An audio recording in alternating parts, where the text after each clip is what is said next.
গুলিস্তানে উচ্ছেদ অভিযানের সময় হামলাকারী অস্ত্রধারীদের গ্রেফতারে এখনও নেই দৃশ্যমান অগ্রগতি। হয়নি কোনো মামলাও। তবে পুলিশের উপর হামলা মর্মে দুটি জিডি হয়েছে। অস্ত্রধারী দুই ছাত্রলীগ নেতা সাব্বির ও আশিকুর এখনও লাপাত্তা। সংগঠনের কেন্দ্রীয় সভাপতি বলছেন ব্যবস্থা নেওয়া হবে তাদের বিরুদ্ধে। অভিযানের দিন সিটি কর্পোরেশনের পক্ষে অস্ত্রধারীদের অবস্থান দেখা গেলেও তাদের দায় নিতে নারাজ দক্ষিণের মেয়র সাইদ খোকন। মনিরুল ইসলামের রিপোর্ট।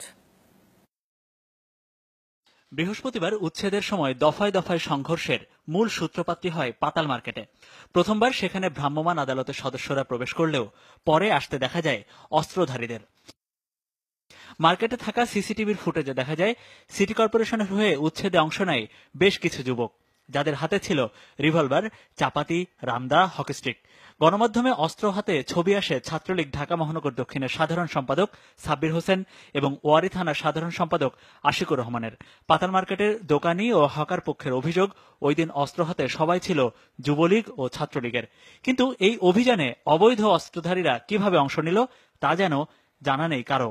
কোনো ব্যক্তির দায়ভার কোনো প্রতিষ্ঠান কখনোই নেয় না, নেওয়ার সুযোগও নাই।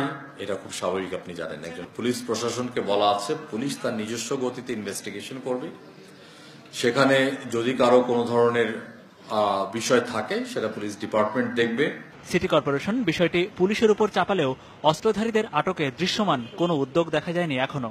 ঘটনার কদিন পেরোলেও এখনো কোনো মামলা হয়নি। তবে পল্টন থানায় দায়ের করা হয়েছে দুটি সাধারণ ডায়েরি। এটি নিয়ে ক্যামেরায় কথা বলতে রাজি নয় কোনো কর্মকর্তা। তবে অস্ত্রগুলো অবৈধ এবং ব্যবহারকারীদের ধরতে গোয়েন্দারা কাজ করছে বলে জানিয়েছে পুলিশ। অস্ত্রধারীদের বিরুদ্ধে সাংগঠনিক ব্যবস্থা নেবে ছাত্রলীগ।